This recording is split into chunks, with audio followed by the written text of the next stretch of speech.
दोस्तों, आप सभी लोग कैसे हैं? उम्मीद करते हैं आप सभी लोग ठीक हैं। दोस्तों, आप सभी का मेरे YouTube चैनल क्राइम की कहानी में स्वागत है। आज की कहानी एक युवक की है जिसने अपनी दबंगई के दम पर लड़की का प्यार हासिल करना चाहा और जब लड़की ने मना किया तो फिर गलत कदम उठाया। दोस्तों, आप सबसे अनुरोध है चैनल को सब्सक्राइब करें, चैनल लाइक करें और कमेंट करें। अपने दोस्तों के साथ शेयर जरूर करें। बहुत से लोग हैं जो सब्सक्राइब नहीं करते हैं। आपके सहयोगी से मुझे हिम्मत मिलती है, इसलिए कंजूसी ना करें। कहानी शुरू करते हैं। उत्तर प्रदेश के महानगर मुरादाबाद के लाइन पार इलाके के रहने वाले महावीर सिंह सैनी के परिवार में उसकी पत्नी शारदा के अलावा एक बेटा अंकित और 3 बेटियां थीं। 2 बेटियों की शादी हो चुकी थी।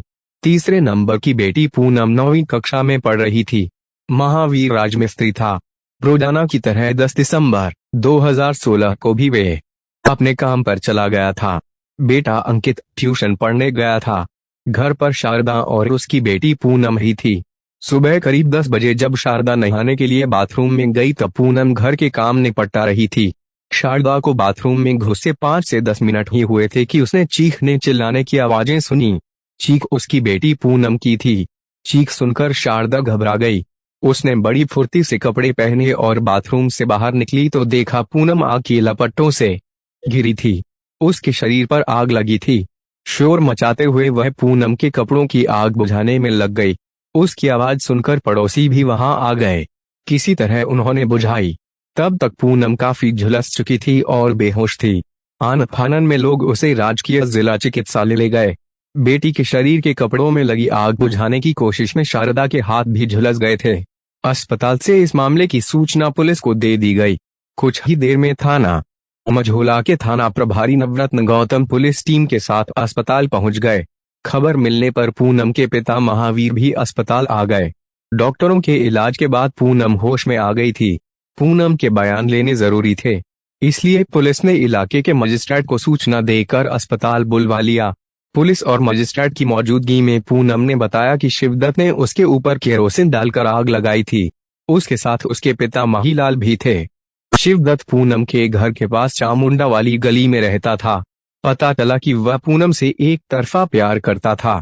थाना प्रभारी नवरत्न गौतम ने यह जानकारी उच्च अधिकारियों को भी दे दी। मामला मुरादाबाद शहर का ही था, इसलिए तत्कालीन एसएसपी दिनेश चंद्र दुबे और एएसपी डॉक्टर यशवीर सिंह जिला अस्पताल पहुंच गए। पुलिस अधिकारियों ने पूनम का इलाज कर रहे डॉक्टरों से बात की। तब तक पूनम की हालत सुधरने के बजाय बिगड़ने लगी थी। डॉक्टरों ने उसे किसी दूसरे अस्पताल ले जाने की सलाह दी। पूनम के घर वालों ने उसे दिल्ली ले जाने को कहा तो जिला अस्पताल से पूनम को दिल्ली के सफदरजंग अस्पताल के लिए रेफर कर दिया गया। महावीर की तहरीर पर पुलिस ने रिपोर्ट दर्ज कर ली। चूंकि पूनम ने शिवदत्त और उसके पिता पर आरोप लगाया था, इसलिए पुलिस ने शिवदत्त के घर दबिश दी, पर उसके घर कोई नहीं मिला। पुलिस संभावित जगहों पर उन्हें तलाश करने लगी, पर दोनों बाप बेटों में से कोई भी पुलिस के हाथे नहीं लगा। उधर दिल्ली के सफदरजंग अस्पताल में भर्ती पूनम की हालत में कोई सुधार नहीं हो रहा था। उसकी हालत बिगड़ती जा रही थी। बर्न विभाग के डॉक्टरों की टीम पूनम को बचाने में लगी हुई थी, पर उन्हें सफलता नहीं मिल सकी। आखिर 10 दिसंबर की रात को ही पूनम ने दम तोड़ दिया। अगले दिन जवान बेटी की हृदय विदारक मौत की खबर जब उसके मोहल्ले वालों को मिली तो पूरे मोहल्ले में जैसे मातम छा गया। आरोपी को अभी तक गिरफ्तार न किए जाने से लोग आक्रोशित थे। कहीं लोगों का गुस्सा भड़क न जाए, इसलिए उस इलाके में भारी तादाद में पुलिस तैनात कर दी गई। रविवार होने की वजह से पूनम की लाश का पोस्टमार्टम सोमवार 12 दिसंबर को हुआ। दोपहर बाद उसकी लाश दिल्ली से मुरादाबाद लाई गई। पुलिस मोहल्ले के गणमान्य लोगों से बात करके माहौल को सामान्य बनाए रही। अंतिम संस्कार के समय भी भारी मात्रा में पुलिस थी। उधर पुलिस की कई टीमें आरोपियों को तलाशने में जुटी हुई थीं। जांच टीमों पर एसएसपी का भारी दबाव था। आखिर पुलिस की मेहनत रंग लाई। 12 दिसंबर को पुलिस ने शिवदत्त को गिरफ्तार कर लिया। उसके गिरफ्तार होने के बाद लोगों का गुस्सा शांत हुआ।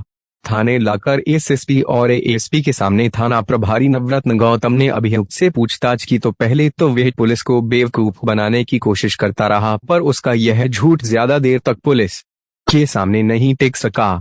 उसने पूनम को जलाने का अपराध स्वीकार कर उसकी हत्या की जो कहानी बताई वे इस प्रकार थी। जिला मुरादाबाद के लाइन पार इलाके में मंडी समिति गेट के सामने की बस्ती में रहने वाला महावीर सिंह अपने राजगीर के काम से परिवार का पालना पोषण कर रहा था।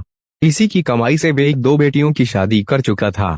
पूनम 9वीं की पढ़ाई के साथ महिलाओं के कपड़े सिलती थी। घर के पास ही उसने बुटीक खोल रखा था। उसके घर के पास ही महिलाल का मकान था। महिलाल का बेटा शिवदत्त बदमाश प्रवृत्ति का था। उसकी दोस्ती मंडी समिति के पास स्थित बिजली घर में तैनात कर्मचारियों के साथ थी। उन्हीं की वजह से उसे ट्रांसफार्मर रखने के लिए बनाए जाने वाले चबूतरों का ठेका मिल जाता था। चूंकि शिवदत्त का पड़ोसी महावीर राजमिस्त्री था, इसलिए उसी के द्वारा वे चबूतरे बनवा देता था। इससे कुछ पैसे शिवदत्त को बच जाते थे। काम की वजह से शिवदत्त का महावीर के घर आना जाना शुरू हो गया था। महावीर की छोटी बेटी पूनम पर शिवदत्त की नजर पहले से ही थी। जब भी वह घर से निकलती तो वे उसे ताड़ता रहता था, पर पूनम ने उसे लिफ्ट नहीं दी। जब शिवदत्त का पूनम के घर आना जाना शुरू हो गया तो उसने पूनम के नजदीक पहुंचने की कोशिश की। जब वह पूनम को ज्यादा ही परेशान करने लगा तो एक दिन पूनम ने इसकी शिकायत अपनी मां से कर दी। इसके बाद शारदा ने यह बात पति को बताई तो महावीर ने शिवदत्त के पिता माहीलाल से शिकायत करने के साथ शिवदत्त से बातचीत बंद कर दी। इसके अलावा उसने अपने घर आने को भी उसे साफ मना कर दिया। शिवदत्त दबंग था। महावीर द्वारा उसके पिता से शिकायत करने की बात उसे बहुत बुरी लगी। वह पूरी तरह से दादागिरी पर उतर आया और अब पूनम को खुले रूप से धमकी देने लगा कि वह उससे शादी करे, नहीं तो गंभीर परिणाम भुगतने होंगे। महावीर ने फिर से माहीलाल से शिकायत की। इस बार माहीलाल ने अपने बेटे शिवदत्त का ही पक्ष लिया। महावीर कोई लड़ाई झगड़ा नहीं करना चाहता था। बात बढ़ाने के बजाय वह चुप होकर बैठ गया। महावीर के रिश्तेदारों और मोहल्ले के कुछ लोगों ने उससे थाने में शिकायत करने का सुझाव दिया, पर बेटी की बदनामी को देखते हुए वह थाने नहीं गया। महावीर के चुप होने के बाद शिवदत्त का हौसला और बढ़ गया। वह पूनम को और ज्यादा तंग करने लगा। इतना ही नहीं, वह कई बार पूनम के घर तमंचा लेकर भी पहुंचा। हर बार वह उससे शादी करने की धमकी देता। घटना से एक दिन पहले भी वह पूनम के घर गया। तमंचा निकालकर उसने धमकी दी कि वह शादी के लिए अभी भी मान जाए, वरना अंजाम भुगतने को तैयार रहे। 10 दिसंबर को शिवदत्त फिर से पूनम के घर जा धमका। उस दिन वह अपने साथ एक कैन में केरोसिन भी ले गया था।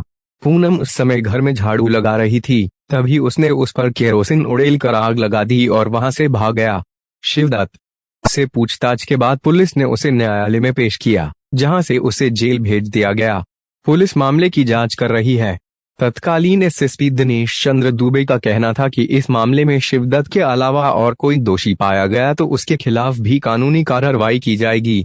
दोस्तों, आज का युवा यह क्यों भूल जाता है कि किसी का प्यार पाने का यह तरीका कभी भी कामयाब नहीं हुआ। जो चीज प्यार से मिल सकती है वह जोर जबरदस्ती से कभी नहीं मिलती। ऐसे काम करने से ना तो प्यार मिला और ना ही उसको जिंदगी में आजादी। अब वह जेल की 4 दीवारी के पीछे अपनी जिंदगी बिताएगा। दोस्तों, आपको कहानी कैसी लगी कमेंट करके जरूर बताएं और एक बार आपके लॉन्च किए गए चैनल को सब्सक्राइब करें और लाइक करें, शेयर करें। कल से एक और नई कहानी के साथ, तब तक अपना प्रॉप्स शेयर करें और स्वस्थ रहें।